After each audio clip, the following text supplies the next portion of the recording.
Welcome to the Human Capital Innovations Podcast, your go-to source for personal, professional, and organizational growth and development. We hope you tune in often for all things people management, organizational development and change, organizational leadership, and social impact related. Maximize your personal and organizational potential with Human Capital Innovations Podcast.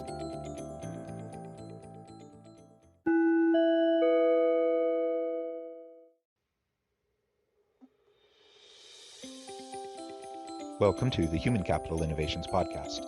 In this Forbes feature HCI podcast episode, I explore the recent Forbes video, Disruptive, Philanthropy.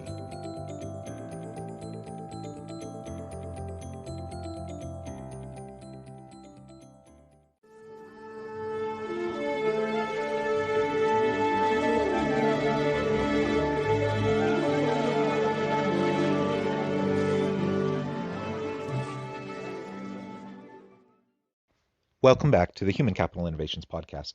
It's great to be with you again today for this Forbes feature HCI podcast episode. Today I'll be exploring the recent Forbes video, Disruptive Philanthropy.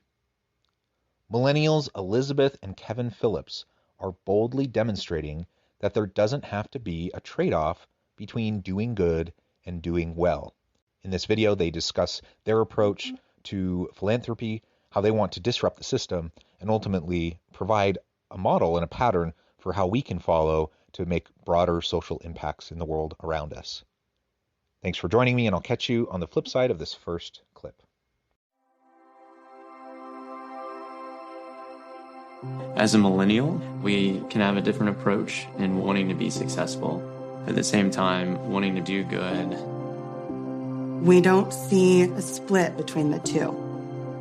We wanted to reach 100% impact to activate everything under our stewardship for good, not knowing that this was a big ask, and that required a little bit of a shakeup. We did have some pushback from our advisors, but Elizabeth took her own Texas-style approach and came in there and was like, no, this is how we're going to do it. And we did it.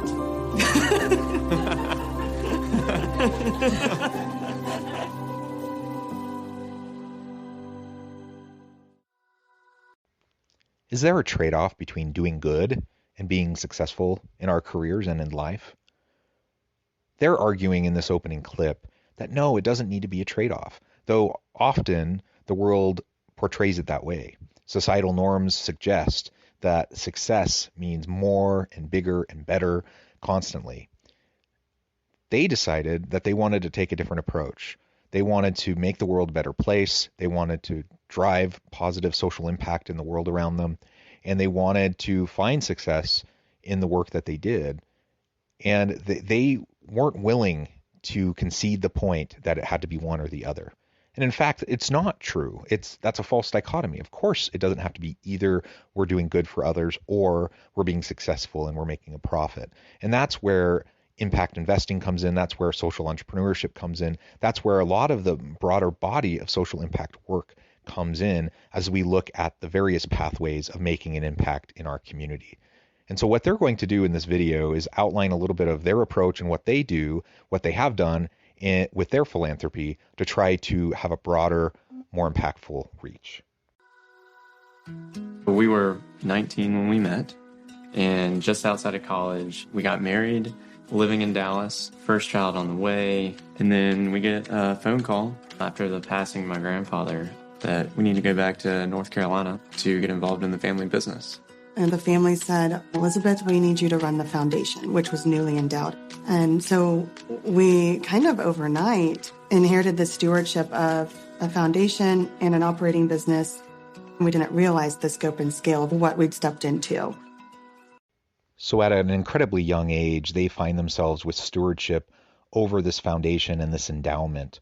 And they have to decide what they're going to do with it. That's a tremendous responsibility for anybody, but especially a young person, a young couple. And so they're trying to figure out how do we make the most of the funds that we have available to us. And this is something that anyone with any means struggles with. I do believe, I'm a firm believer that most people are good. Most people are inherently good and want to do well by others. And they want to be generous and they want to help those around them. And they want to meet and address the social needs around them. But the problem is when you have a large amount of wealth, that everyone is pining for a piece of the pie and looking to get your attention. And so we can't just simply hand things out left and right, but we have to do impact assessment. We try to figure out what's the best use of this money. Where can we put it so that we are meeting community identified needs, that we can do no harm and not have negative unintended consequences to what we're trying to do. Ultimately, these are the struggles that they were facing and the challenges that they were dealing with as they were starting out, and they're going to continue to get more into it.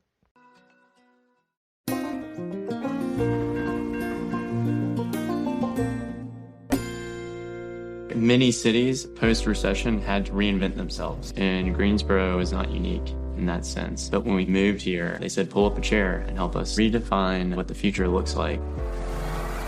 We didn't want to do philanthropy as usual. We let the community speak to us about what the needs were in that moment in time. What were the big projects that were once-in-a-generation opportunities to move the dial or solve something?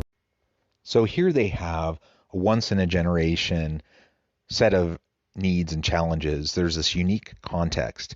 And rather than going in with solution in hand, assuming they understood the community and understood what needed to happen, they went in and simply asked the question, what do you need?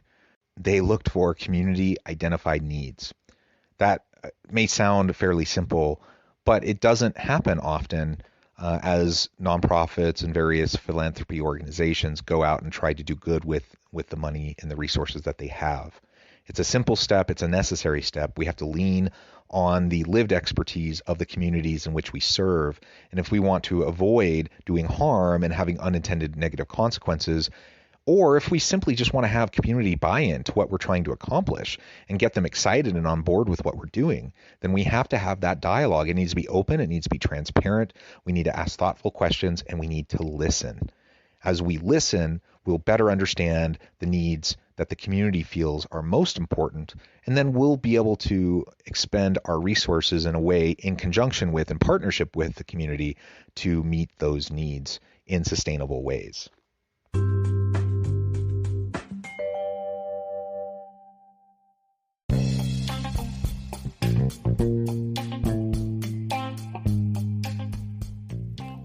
I'm excited to announce the publication of my new book from HCI Press, The Alchemy of Truly Remarkable Leadership: Ordinary, Everyday Actions that Produce Extraordinary Results. Consider how the nature of work has shifted over the past 50 years. With increased globalization, rapid technological advancement, and the shift in economic composition, the average job of today looks very different than the average job of 50 years ago. What will the jobs and organizations of tomorrow look like? Moreover, what does this all mean for organizational leaders? What are the core competencies and capabilities of organizations and their leadership that are prepared for continued disruption and geopolitical and socioeconomic shifts? Regardless of what the future holds, increasingly, leaders need to be socially minded, data-driven, decisive, champions of talent, and disruptors of the traditional notions of leadership, teams, organizations, and work.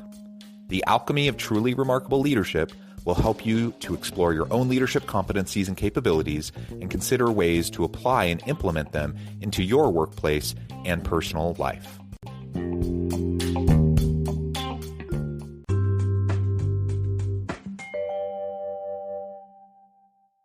So while we were identifying and implementing these once-in-a-generation grant opportunities, we increasingly started thinking about the other 95%. As a private foundation, there's 5% you distribute in grants, and then the other 95% is invested to maintain foundation assets. And we just started asking questions about how could we activate that for good too.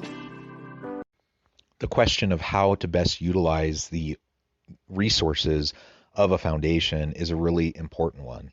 And as she said, typically when you have an endowment, you're not going to be spending down the endowment. The whole idea is that you invest and then you run programs and initiatives off the interest. And so maybe 5% of the available resources are going towards the initiatives, and the rest is just going to reinvestment into the endowment and trying to grow the endowment over time and generate more interest for more programs down the line. The question then becomes, though, if you're only utilizing 5% of a tremendous amount of resources to make an impact in the world, how much impact are you really having? And are you having enough impact? What about the other 95%? And they ask themselves the simple question, what can we do to activate that other 95%? Yes, we're going to invest it. Yes, it's an endowment. We want to grow it over time. But how can we do good with those investments? And that's where social impact investing came to be. This idea that we can focus our resources and invest our money in these funds into sustainable businesses, into agencies and organizations and stocks and businesses that are trying to address social need and contribute to the social good. That's a challenging thing to do, and ultimately when they were starting with this, it was a very new idea. But since then, it's grown tremendously in popularity and breadth and scope, and so many organizations are following suit, and impact investing has become super common.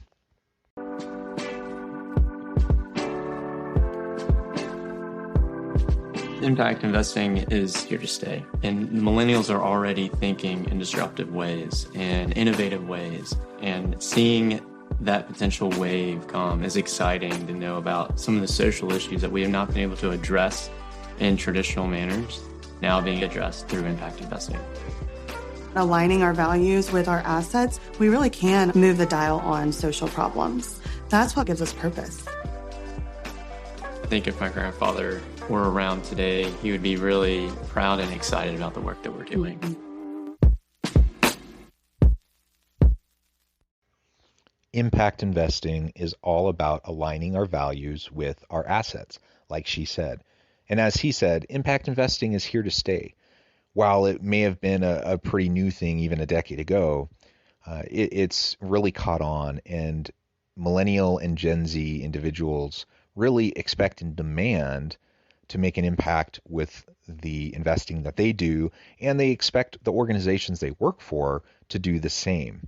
We need to align our values with the way we utilize our resources. And it's a fairly simple concept. If we can just do the homework so that we can do some impact assessment and we can understand which funds and which organizations truly are meeting the social needs and contributing to the community good, that ultimately we can make a huge difference with that other 95%. Foundations have money and endowments. They try to do all sorts of things. It's so important.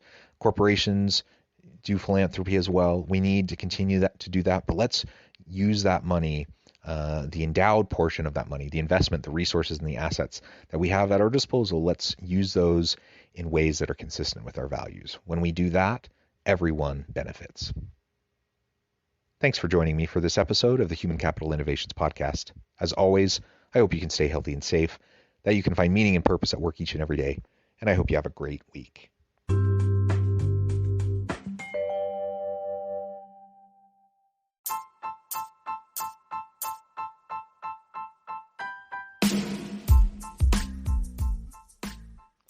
We are excited about the launch of HCI's new magazine, Human Capital Leadership.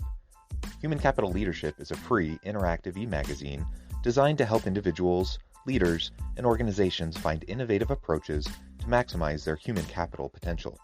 We will be publishing issues quarterly in August, November, February, and May. Check out the first issue and let us know what you think.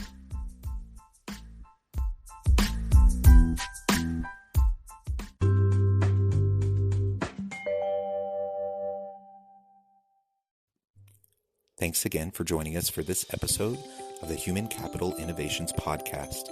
I hope you stay healthy and safe and that you have a great week.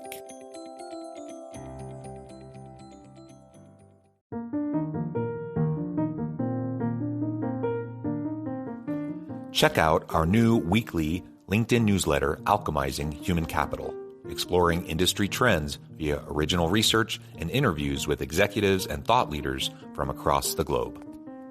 We look forward to having you join us.